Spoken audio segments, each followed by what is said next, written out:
wanta hunda ni taasifta si qofaadha abbaan jaalala suma malee eenyuun naaf tola seenaa kan koo jijjiire gooftaa wanta hunda ni taasifta si qofaadha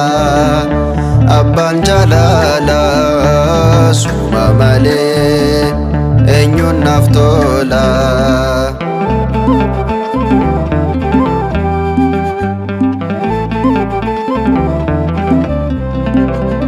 Fiiran qabu of bukkeedha kan na gargaaru yeroo hunda narraan fagaattu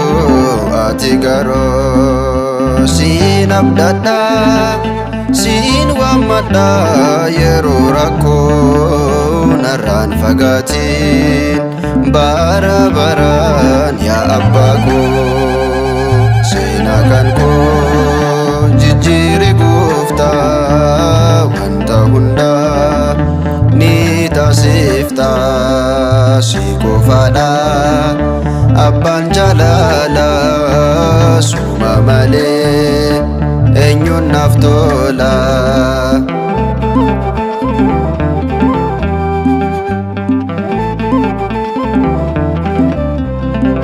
Akkaan hin banne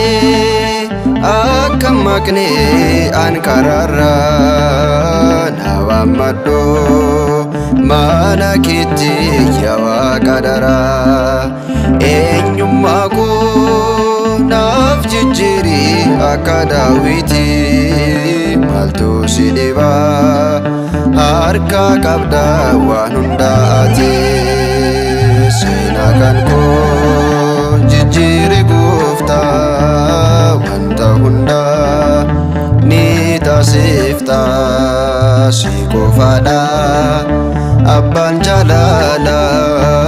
suma malee eenyuun naaf tola.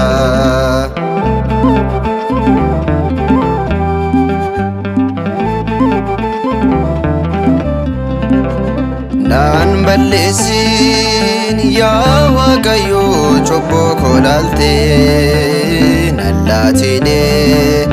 diinota koof dabarsite eegumsi kee narraan fagaatiin yeroo hundaa siinan dabarsa an Waaqayyo gammachuuf gadda seenaa kan koo jijjiire gooftaa wanta hunda ni taasifta si qofaadha abbaan jaalala suma malee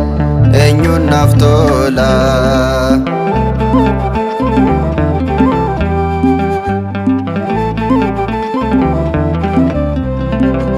Sitti of kennee waan hunda koo ati to'adhu